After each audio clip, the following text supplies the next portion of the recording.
All right, everyone, as you can see, we are joined by UFC bantamweight Ray Borg. Ray, thank you for joining us here today. Yeah, no problem. My pleasure. And it looks like with the first question we have Dani Segura. Dani, go ahead. How are you? First of all, how has been training camp? How's everything going heading into this fight? Weird times with the pandemic. How are you feeling?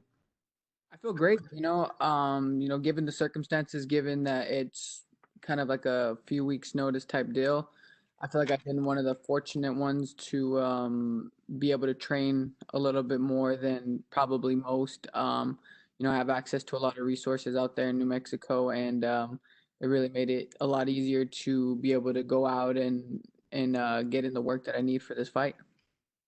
Would you say you had a close to normal training camp? Like how prepared are you in this situation? I'd actually say a pretty close to normal training camp. I think the only thing that would limit it to not close to normal training camp is the time span on which I had to get ready for it in. But as far as what I did and how I trained, I would say it was a pretty close to normal camp. Yeah. You know, we see you here at 135 pounds. Why do we see you at bantamweight? Is it because the UFC maybe told you to move up a weight class? We saw that in your last bout you missed badly, or is this a decision of your own to move up to 135? I think given that I missed weight at 25 again, it was the UFC's decision, and not just that, considering that all these fighters are having to cut weight on 2 weeks, I also think that had a big part of it, but mostly because of my last weight cut to 25 was unsuccessful. Yeah. Would you say your 25 days are over, or do you think you would go back down there in the future?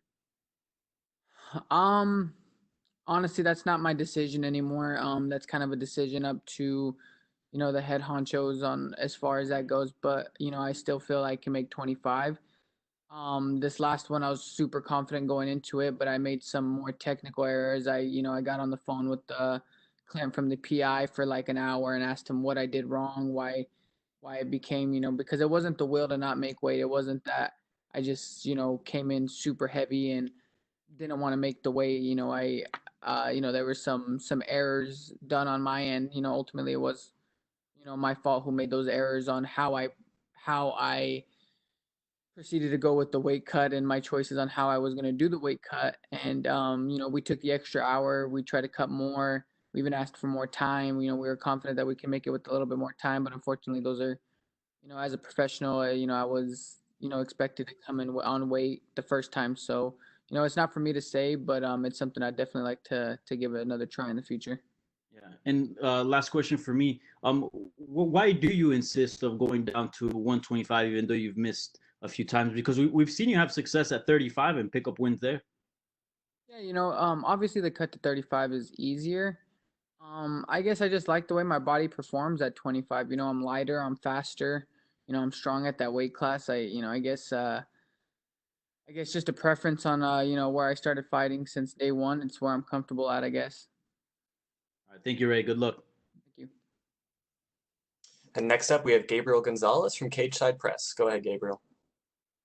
Hey Ray, how are you doing, man? Good, how are you? Doing well. So Ray, obviously there's been a lot going on in, both, flyweight and bantamweight over the weekend with Henry Cejudo saying he's retiring. I mean, you're a guy who's been at the title level at flyweight, and if this is your new weight class, bantamweight, so what is your reaction to all the news?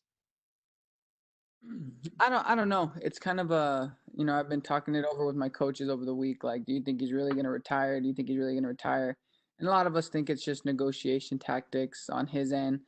But at the same time, I could possibly see him retire, for as long as he's been at, combat sports, the fact that he's been in, some really big spots at an early age like myself. Like, I don't know if I could see myself fighting past like 33 or 34, primarily because I was in the UFC at 20, but I started training full on MMA, like not just, jujitsu beginner classes or anything like that. I started training full on MMA when I was 13 years old. So I've been in this sport for, believe it or not, a really long time. And so I myself don't know if I could see myself fighting past like 34. depending on how my body feels, obviously that's going to be the biggest factor. I haven't been in any wars. I haven't been beaten up and, you know, been through any crazy fights. So, my body could do just fine past 34, but it's just a long time in the sport. So I could see it happening. I could see him kind of deciding to call it an ends where he's at. He's at the mountaintop, and everyone wants to go out on top. No one wants to keep risking fights and losing and things like that. So I mean, possible for him to retire. And in regards to flyweight, obviously they had the fight with Benavidez and Figueredo that there's obviously a bit of a just confusion there on the weight miss and everything. Just what were your thoughts on how that played out, and now the fact that the title is still open at flyweight? Yeah, it was kind of an all over the place situation. I thought Benavidez was gonna win. I thought Benavidez would kind of out wrestle him. Figueroa showed with Formiga that he doesn't quite have that wrestling credential. So, hopefully there's still a lot of movement going to happen at 25. Hopefully this kind of didn't put a little of a stink on the division with it still being vacant, considering Cejudo vacated it, and then there was supposed to be a new fighter to come in and be the new champion. It's still vacated due to a missed weight issue. So hopefully it doesn't stall the division out, and hopefully things move forward. And maybe in my personal opinion, I think maybe Figueroa should fight. I think Benavidez should just chill out, and I think Formiga should. I'm sorry. I think Benavidez. I'm so sorry. I think Figueredo.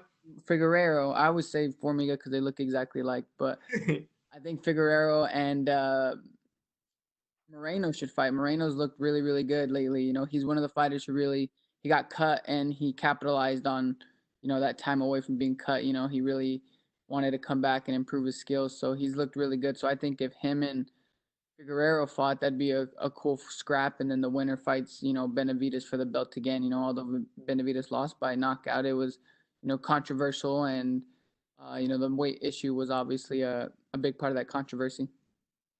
Gotcha. Final question for me. Ray, you are still coming off 2 victories. I know everybody is talking about the weight cut and then the comments and everything. But for you, I mean, can you describe it? Because I know a lot of people are criticizing you, but you are still coming off 2 wins, which is a big deal in the lighter weight classes that are so competitive. Yeah, it sucks that I've missed weight, but what people tend to forget is I'm pretty good at fighting. And there's a reason why I fought for the belt at like 24 years old is because I'm pretty damn good at fighting. So, that's something that people tend to forget. And, it sucks that, the whole plague with the weight issue and the, not making weight, it's all my fault anyways. I should have made weight, so I'm not going to sit here and make up excuses on that. But, it is what it is. And I'm just a good fighter, and, I plan on moving forward. And the only way to get this whole missed weight thing out of like, over my head is to show up, make weight, and put on a good fight. Thank you, Ray.